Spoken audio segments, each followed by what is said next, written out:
नमस्कार प्यारे बच्चों, जय हिंद। मैं परिहार सर आप सभी का मेरे इस YouTube channel primary digital study में स्वागत है। प्यारे बच्चों, आज के इस वीडियो में हम कक्षा 5वीं की हिंदी की पुस्तक का पाठ 20 सीखने जा रहे हैं और इस पाठ का नाम है उज्जैनी। आप सभी को कक्षा 5वीं की हिंदी की पुस्तक ओपन करना है और पाठ 20 आपको निकाल लेना है। वीडियो को आप शुरू से लेकर अंत तक जरूर देखें, क्योंकि इस वीडियो के माध्यम से पाठ 20 आप सीखने जा रहे हैं। बिना देर के भी हम वीडियो की शुरुआत करते हैं और इस पाठ को पढ़ना प्रारंभ करते हैं। साथ ही अभ्यास में जो भी प्रश्न दिए हुए हैं, प्रश्नों के उत्तर भी हम इसी वीडियो में कंप्लीट करने वाले हैं। तो जैसा कि आप स्क्रीन में देख रहे हैं, ये पाठ 20 है और इस पाठ में आप क्या क्या सीखेंगे। डायरी लेखन, गद्यांश पढ़कर अर्थ ग्रहण करना, उज्जैन से संबंधित पौराणिक संदर्भों को समझना, काल परिचय, विलोम शब्द, पुनरुक्त और पर्यायवाची शब्द जो है आप इस पाठ में सीखने वाले हैं। पाठ को पढ़ना प्रारंभ करते हैं। दिनांक 6 जून 2006 की बात है। पढ़ते हैं। हमें अपने विद्यालय की ओर से आयोजित यात्रा पर जाना था। सभी ने तय किया कि इस बार उज्जैन चलेंगे। हम सभी छोटे छोटे बच्चे सुबह 7 बजे परिवारजनों के साथ रेलवे स्टेशन पहुंचे। टिकट लेकर गुरुजी ने सबको डिब्बे में बैठाया और परिवारजनों को विदा किया।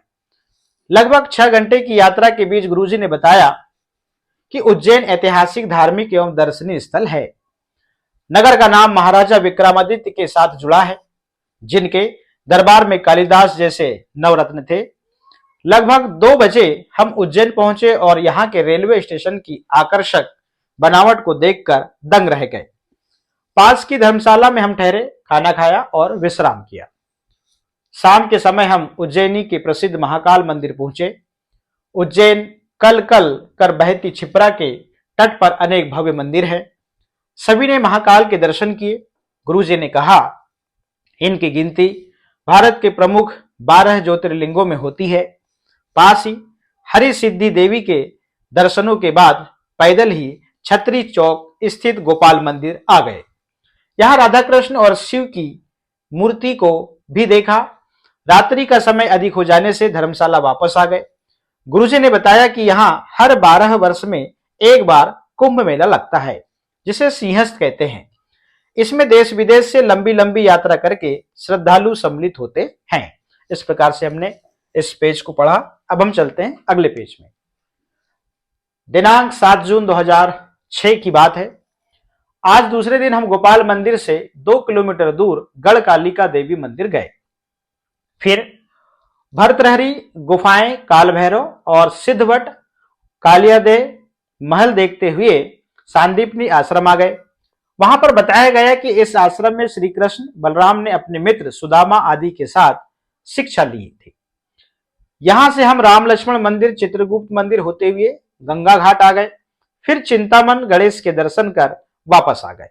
दिनांक 8 जून 2006 गुरुजी ने आज हमें वेधशाला दिखाई और बताया कि इसे जयपुर के राजा जय सिंह द्वितीय ने बनवाया था।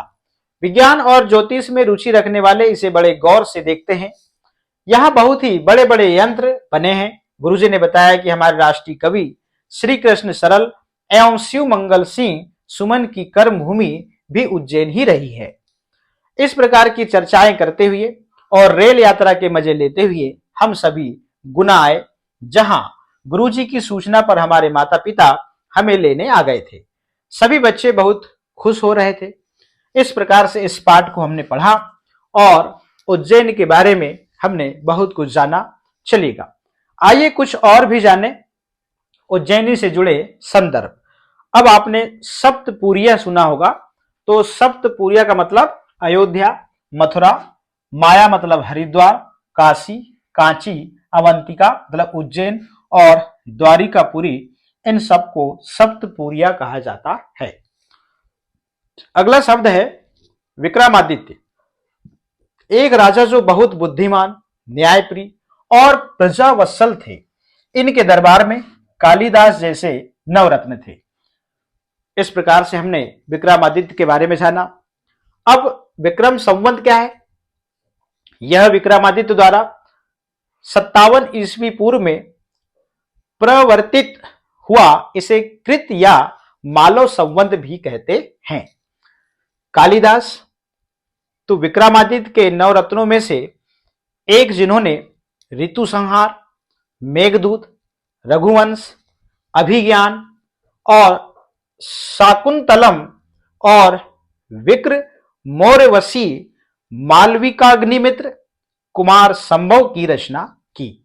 इस प्रकार से हमने इन संदर्भों के बारे में जाना है। आगे और जानते हैं, चलिएगा। नवरत्न।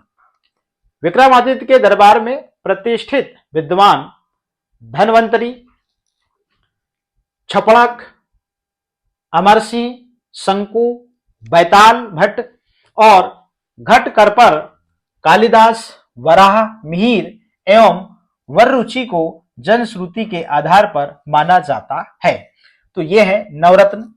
नवग्रह भारतीय ज्योतिष के अनुसार सूर्य, चंद्र, मंगल, बुध, गुरु, शुक्र, शनि, राहु एवं केतु ये नवग्रह हैं। अब 12 ज्योतिर्लिंग सोमनाथ, महाकाल, विश्वनाथ और मल्लिकार्जुन, ओमकारेश्वर, केदारनाथ, भीमशंकर और त्र्यंबकेश्वर, वैद्यनाथ, नागेश्वर, रामेश्वर और घृष्णेश्वर। इस प्रकार से ये 12 ज्योतिर्लिंग हैं। अब भर्तृहरि का मतलब क्या है? संस्कृत के प्रसिद्ध कवि थे जिन्होंने 12 वर्ष तक राज्य करके वैराग्य धारण कर लिया और विक्रमादित्य को गद्दी सौंप दी। इनके नीति, श्रृंगार और वैराग्य शतक काव्य ग्रंथ प्रसिद्ध हैं। वेधशाला, जहां नक्षत्रों एवं ग्रहों की गति, स्थिति आदि का पता लगाया जाता है। सांदीपनी, श्री कृष्ण, बलराम, सुदामा आदि के गुरु। और चित्रगुप्त, यमराज के अधीनस्थ पौराणिक देवता जो प्राणियों के कर्मों का लेखा जोखा रखते हैं। इन शब्दों के संदर्भों को हमने इस पाठ के माध्यम से जाना। अब हम आगे चलते हैं अभ्यास में। बोध प्रश्न। पहला प्रश्न है, निम्नांकित शब्दों के अर्थ शब्दकोश से खोजकर लिखिए। तो बुक के अंत में आप देखेंगे शब्दकोश वहां पे दिए हुए हैं। आप इन शब्दों के अर्थ को ढूंढ के आप यहां पे लिखेंगे। जैसे तय किया, तो इसका अर्थ क्या है? निश्चय करना। परिवारजन का मतलब परिवार के लोग। ऐतिहासिक का मतलब इतिहास से संबंधित। दर्शनी का मतलब देखने योग्य। शोभा का मतलब सुंदरता। भव्य का मतलब विशाल और आकर्षक। कर्म भूमि का मतलब कार्यक्षेत्र। और याद सताना का मतलब याद आना। प्रश्न क्रमांक 2, निम्नलिखित प्रश्नों के संक्षिप्त उत्तर लिखिए। चलिए इस प्रकार से हम इनके उत्तर लिखेंगे। सभी बच्चों ने यात्रा हेतु कहां जाना तय किया? तो उत्तर लिखते हैं, सभी बच्चों ने यात्रा हेतु उज्जैन जाना तय किया। अगला प्रश्न है, उज्जैनी की प्रमुख पहचान क्या है? तो उत्तर लिखते हैं, उज्जैनी की प्रमुख पहचान महाकाल मंदिर है, जहां भारत के प्रमुख 12 ज्योतिर्लिंगों में से एक स्थापित है। अगला है, उज्जैन का गोपाल मंदिर कहां स्थित है? तो उत्तर लिखते हैं, उज्जैन का गोपाल मंदिर छत्री चौक में स्थित है। यहां राधा कृष्ण और शिव जी की सुंदर मूर्तियां हैं। प्रश्न क्रमांक 3, निम्नलिखित प्रश्नों के उत्तर लिखिए। पहला प्रश्न है, सांदीपनी कौन थे? तो उत्तर लिखते हैं, सांदीपनी श्री कृष्ण, सुदामा और बलराम के गुरु थे। अगला प्रश्न है, उज्जैन की वेधशाला किसने बनवाई और क्यों? तो उत्तर लिखते हैं, जयपुर के राजा जयसिंह द्वितीय ने उज्जैन की वेधशाला बनवाई और इसको बनवाने का उद्देश्य विज्ञान और ज्योतिष विज्ञान को बढ़ावा देना था। अगला प्रश्न है, जिनकी कर्म भूमि उज्जैन रही है ऐसे राष्ट्रीय कवियों के नाम लिखिए। तो उत्तर लिखते हैं, राष्ट्रीय कवि श्री कृष्ण सरल एवं शिव मंगल सिंह सुमन के कर्म भूमि उज्जैन रही है। यहां पे की लिख दीजिएगा, ठीक है ना। चलिए अगला प्रश्न है, ये प्रश्न कंप्लीट हो चुका। सही जोड़ियां बनाकर आमने सामने लिखिए। जैसे महान राजा कौन थे? विक्रमादित्य, इसको मिला देंगे। कुंभ मेला 12 वर्ष में। सांदीपनी आश्रम श्री कृष्ण और बलराम, इससे आप मिलान कर देंगे। रिक्त स्थानों की पूर्ति कीजिए। उज्जैन खालिस्तान में श्रेष्ठ है। कालिदास खालिस्तान के नवरत्नों में थे। विज्ञान और ज्योतिष में रुचि रखने वाले खालिस्तान को बड़े गौर से देखते हैं और उज्जैन में लगने वाले कुंभ मेले को खालिस्तान कहते हैं।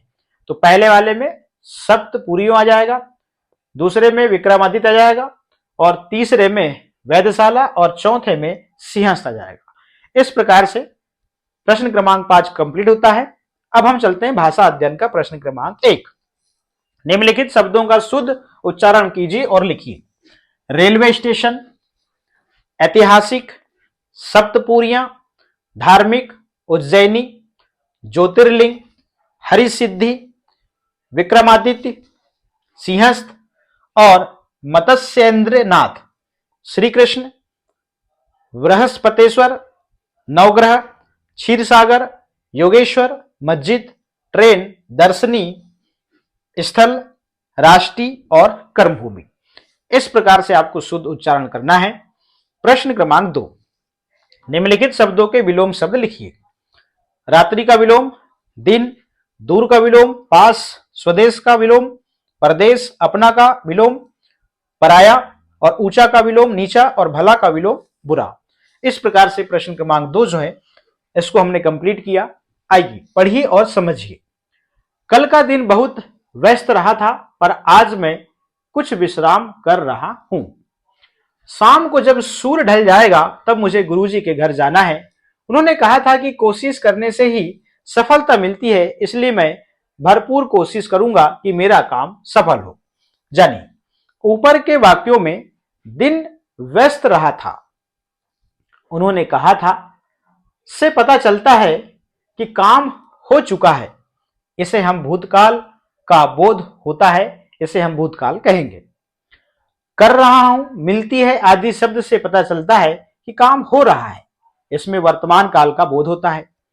सूर्य ढल जाएगा, कोशिश करूंगा से कार्य भविष्य में संपन्न होने की सूचना मिलती है, इनसे भविष्य काल का बोध होता है। यह जानिए, क्रिया के समय समय की सूचना के आधार पर काल 3 प्रकार के होते हैं। वर्तमान काल मतलब काम हो रहा है, भविष्य काल मतलब काम संपन्न होगा और भूतकाल का मतलब काम हो चुका है। याद रखिए, वर्तमान काल के वाक्यों में क्रिया है, हूं, है, हो शब्द से पहचानी जाती है तथा काम चल रहा होता है। मतलब वाक्य के अंत में है, हूं, है, हो यदि आता है और काम चल रहा होता है का यदि पता चलता है तो उसे जो है वर्तमान काल कहते हैं। भविष्य काल में क्रिया के अंत में मतलब वाक्य के अंत में गा, गी, गे आदि शब्द आते हैं तथा कार्य आने वाले समय में संपन्न होने की सूचना देता है, तो इस काल को हम भविष्य काल कहते हैं। भूतकाल की क्रियाओं को पहचानने के लिए क्रिया के साथ था, थी, थे शब्द आते हैं तथा क्रिया पूर्ण होने की सूचना प्राप्त होती है, इसे हम भूतकाल कहते हैं। चलिएगा, निम्नलिखित वाक्यों से काल के आधार पर क्रियाएं छांटकर नीचे तालिका में लिखिए। देखिएगा, अब यहाँ पे ये वाक्य हैं, इसमें क्रियाएं दी हुई हैं। तो रागिनी गाना गा रही है, गा रही है तो गा रही है और यहां लिखा है गा रही थी। फिर यहाँ पे वह यहां आ रहा है, राधा पकोड़े खा रही है तो क्रिया खा रही है आ रहा है। वह साइकिल से जा रहा था, श्याम गोपाल भोपाल जाएगा, कल पानी बरसा था, तुम उत्तीर्ण हो जाओगे। अब यहाँ पे वर्तमान काल मतलब आ रहा है, खा रही है। भूतकाल में गा रही थी, पानी बरस रहा था और जा रहा था। भविष्य काल में जाएगा, उत्तीर्ण हो जाओगे। इस प्रकार से आपको छांट के लिखना है। निम्नलिखित शब्दों के पर्यायवाची शब्द वर्ग पहेली में दिए हुए हैं, आप इन्हें खोजकर लिखिए। गणेश के 2 पर्यायवाची होंगे गजानन, गणपति। कान के 2 पर्यायवाची होंगे कर्ण और श्रवण। पुत्री के 2 पर्यायवाची होंगे सुता और बेटी। मित्र शब्द के 2 पर्यायवाची होंगे दोस्त और सखा। चलेगा, इसको वर्ग पहेली में जो है हमको ढूंढना है। अब गजानन कहाँ है, तो गजानन ये है, इस पे ऐसे आपको ढूंढना है और सर्कल करना है। गणपति कहाँ है, तो गणपति ये है, इस प्रकार से आपको ढूंढना है, ठीक है ना। अब कान, तो कान को कर्ण भी कहते हैं, तो ये रहा कर्ण। और श्रवण ये रहा, ठीक। पुत्री सुता, तो ये रहा सुता, ठीक है ना। और बेटी, ठीक है। इस प्रकार से वर्ग पहले भी ढूंढना है। मित्र को दोस्त और सखा, तो अब दोस्त ये रहा, ठीक ना, और सखा ये रहा। इस प्रकार से आपको वर्ग पहेली में पर्यायवाची शब्दों को ढूंढना है और गोला लगाना है। इन्हें ध्यान पूर्वक देखो। हम सभी छोटे छोटे बच्चे सुबह 7 बजे रेलवे स्टेशन पहुंचे। छोटे छोटे सब धीरे धीरे बड़े गणेश तथा विक्रमादित्य मंदिर में आए। इनमें रेखांकित शब्दों का एक ही अर्थ में 2 बार प्रयोग हुआ है। इन्हें पुनरुक्त शब्द कहते हैं। चलिएगा, इसी प्रकार पाठ में आए अन्य पुनरुक्त शब्दों को छाटिए और लिखिए, जैसे छोटे छोटे, कल कल और बड़े बड़े। इस प्रकार से इन्हें पुनरुक्त शब्द कहते हैं। ठीक है ना, यहां पे ये वाला नहीं आएगा। इसी प्रकार कुछ और शब्द सोचकर लिखिए, जैसे धीरे धीरे, हल्के हल्के, आते आते, गाते गाते, सोते सोते, ठीक ठीक इत्यादि।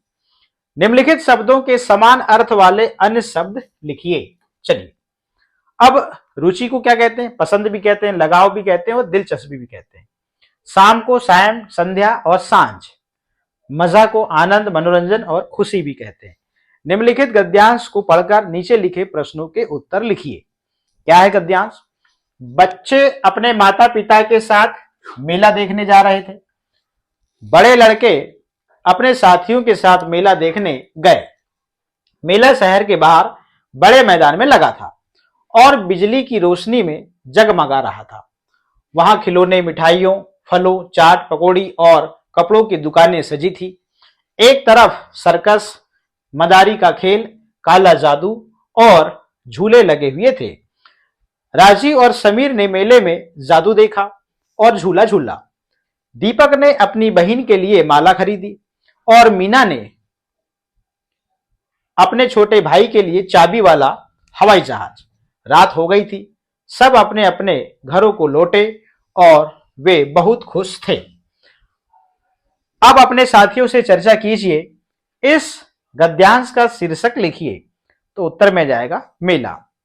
मेले में कौन कौन सी दुकानें सजी थी? उत्तर लिखेंगे। मेले में खिलौने, मिठाइयों, फलों, चाट पकौड़ी वालों और कपड़ों की दुकानें सजी थी। दीपक और मीना ने क्या क्या खरीदा? तो दीपक ने अपनी बहन के लिए माला खरीदी और मीना ने अपने छोटे भाई के लिए चाबी वाला हवाई जहाज खरीदा। इस प्रकार से इन प्रश्नों के जो उत्तर है आप यहां पे लिखेंगे और फाइनली जो है ये पाठ आपका कंप्लीट होता है। तो प्यारे बच्चों, आज के इस वीडियो में हमने कक्षा 5वीं की हिंदी की पुस्तक का पाठ 20 जो है इसको हमने पढ़ा। इसके अभ्यास के प्रश्नों उत्तर को हमने कंप्लीट किया। तो आज के इस वीडियो में इतना ही। फिर मिलेंगे हम नए वीडियो में नए पाठ के साथ में। आप सभी का बहुत बहुत धन्यवाद।